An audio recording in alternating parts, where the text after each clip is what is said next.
YouTube thumbnails are probably one of the most important things a creator needs to understand. They are the first impression your viewer gets of your content and the thing that persuades them whether or not to actually watch your video. Therefore, having a high quality thumbnail is very important. The traditional means to getting a high quality thumbnail is to hire someone who knows what they're doing and is a professional designer. Now, that's not always an option if you are on a limited budget, if you're a new creator who's just starting out. So what people try to do is they try to make thumbnails themselves. The problem with that is you often get amateurish results, even using free tools like Canva, which make it easy. So I want to showcase today an alternative that can get you pro results very quickly. It uses AI. Specifically, we're going to use ChatGPT 2.0. Why that model? Well, we'll get into it. So I've made some thumbnails right here. These all took me a matter of seconds, and I'm going to show you the entire process. It's dead simple, and you can start doing it right after this video. If you want more in-depth tutorials on AI content and some free resources, head on over to my Skool. It's completely free to join. I'll see you there. So here's some thumbnails that I've sourced from various niches. So for this first one, I found this thumbnail from this viral video featuring these two cars. What I want to do here is change the cars, keep the text and change that logo there, and then keep the overall premise exactly as is. So what I'm going to do is take this over to ChatGPT, paste it in, and I'm going to give it a prompt like this. So I've said, this is a thumbnail from a popular video, change the car on the right to a Ferrari, and change the logo above it to, change the car on the left to another standard model, change the text on the left-hand side to a different number, but keep the style intact. So what GPT is really good at is understanding context and maintaining it when you give it instructions like this. So this is less a prompt and more a series of just basic instructions. And what I love about talking to GPT like this, back and forth, is it's very good at understanding what you're trying to convey. So we'll see how this image comes out, and there you go. Already done. So, as you can see, conceptually, this is the same image, but it has done exactly what we asked, which is it's changed the car, changed the logo, and changed the numbers here whilst keeping the text intact. Basically exactly what we asked for. So again, this is the image we gave it to start with, and this is the final result. Now, maybe we would want to go further from here and do some edits. For instance, maybe we want to change the text on the license plates as well. And maybe we want to change the background setting to something different. So I would do maybe the first iteration would be changing the text on the license plates, and we'll see how that goes. And as you can see here, he has done a very good job of doing that. The text has changed. The text has also changed up here, which we didn't want, but it doesn't matter for demonstration purposes. So let's see if it can also change our background. Let's think of something that's different here. So the next thing we're going to try is the environment change. So I said, change the environment to something more mountainous, maintaining the overall image otherwise. What's great about GPT is it's really good at doing spot edits like this, where you can just hone in on one element and change it. As you can see, pretty much nothing else changed between these iterations. Well, the cars did change a bit as well, but not massively. And if anything, this is an improvement. Okay, let's see how the environment change came out. And yeah, amazing. Now you can see that where we started and where we've ended up are two very different places. Now, conceptually, this is the same idea, but this is a totally different result at this point. So this is what I love about using GPT. It's so good at understanding context. It's almost like doing Photoshop style changes in real time with a professional. Let's try another one. Here's a thumbnail from a history video. I want to use it strictly as inspiration, and I want to keep this timeline stuff and this big text here. I want to completely change the subject matter. So say I'm doing a video about the history of the United Kingdom, for instance. Well, we would take this over to GPT and explain what we're doing. So this time, what I'm doing is I'm giving it a thumbnail where we want to keep the overall theme, but we're changing the subject matter entirely. So we're going to do the history of the United Kingdom instead. I've explained we're just using it as inspiration, but we want to keep the text placement and the timeline. And then I've said what we need to do is change this from Rome to United Kingdom, and then keep the timeline markers, but change the numbers so that they accurately reflect the era we're covering. Then I've asked it to give me two different concepts for this background image before it even begins making something. It has given me two different options. Britain through the ages in one landscape, so sweeping view of London and the Thames, and Britain's imperial industrial zenith. So I'm going to say make concept 1, and then we'll have it make concept 2 as well. And that did not take long at all. We've got 2 different options here to choose from. Now we could come in here and change the text, we could change the color, we could change the font. I'll just show you actually what that would look like. So literally I would just say take concept B and change the text color to white. And yeah, in a matter of seconds, there it is.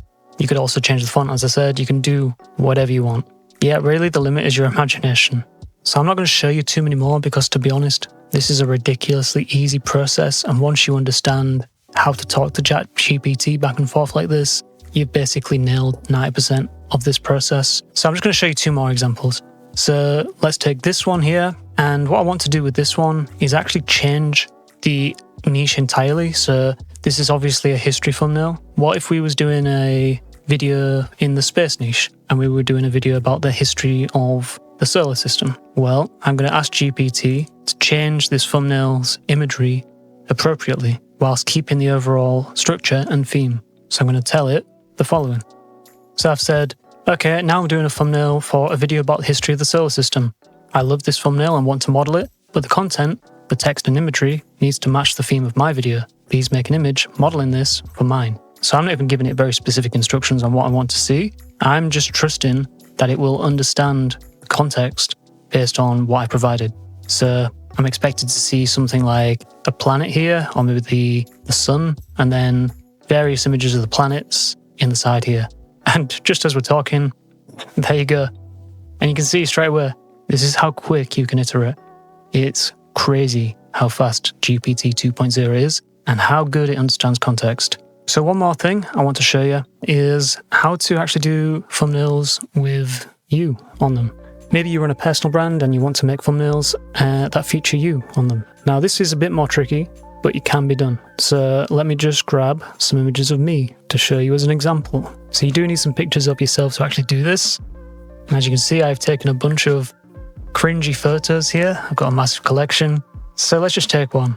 Let's take this raw image here of me and let's drop this in. Let's say I'm doing a crazy Mr. Beast style video. So first and foremost, I need to go and find a crazy Mr. Beast style thumbnail before we do this. So I'll get back to you in a minute. Actually, so rather than look for a Mr. Beast style concept, I'm just going to ask AI for its most ridiculous suggestions. Let's see what it came up with. I love that I've trained my AI to swear at me. So I'm quite liking the second concept here, and we're going to try that. So I've said, let's go with concept B. Make sure you keep my likeness and don't change it. Now this is where it gets a bit more tricky with these kind of thumbnails, because the AI can often make you look a bit weird. You can go through quite a few iterations sometimes doing this, and I'm not going to lie, the first few times you see it, you might be a bit put off. So fair warning, but there is a trade-off with doing thumbnails for personal brand. Using this method, you might be a bit spooked by the final result. Anyway, let's see how it does. Okay, and sure enough, yes, this is actually a terrible thumbnail.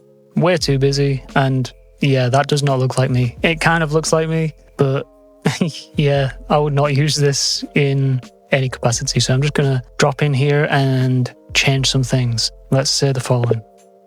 So I've said the thumbnail's way too busy. The text looks good. There's far too much going on. A few simple ideas would work much better. Also, maintain my likeness in the image exactly. Do not change my expression. It must look exactly like me. As I said, this is the most common issue you will run into. It will try and change your expression, and as soon as it tries to do that, you're going to get an image that looks nothing like you or has this weird uncanny valley vibe going on. That kind of creeps me out looking at it, to be honest. So I've even said at the end here, run some fresh ideas past me first if you want before generating anything. So it's given me 3 more concepts. It's even singled out its favorite. I'm going to go with its recommendation. So we'll say, remember to maintain my likeness exactly the same as the attached image. I've even attached the image again just so it can't trip up on this. And I've said do concept 3 and see if it comes up with a better result. Okay, this is much better. This actually looks like me now, and you can see it has faithfully recreated the image. It has brightened it up a little bit. We could go a step further and sort of say something like make it even brighter, up the saturation. So what I'm going to say is this. Now keep the image exactly as it is, but enhance it for YouTube, up the brightness and saturation, and make the subject, i.e. me, pop more against the background. So we'll see how that goes. Now this is of course when you can bring in tools like Canva, and you can copy like the image over and do this yourself anywhere, because it doesn't take long at all. Like you can duplicate the image here, remove the background. As you can see, that's isolated me against the background. You can edit and adjust, and then up the brightness, maybe the contrast, and the saturation here. And you can see before and after here. That looks much better. So you do have the option there of doing it the old school way in a place like Canva. But for alternatives, you also have here the ChatGPT version, which in some cases I would say is probably optimized better for YouTube. This is a bit more subtle. Depends on what you prefer. I think that basically concludes this video. So ultimately I would still recommend hiring a professional if you can afford it. It's not actually that much, but if you're strapped for cash and you're on a budget, or if you just want to rapidly iterate ideas, this is a great option. I have often used this myself. Yeah, hopefully you found this useful. As I said, head on over to my Skool. There's tons of free resources. I'm adding to it all the time. I'll see you there. If you liked this video, give it a like, a comment, and subscribe. And I will see you in the next one. Cheers.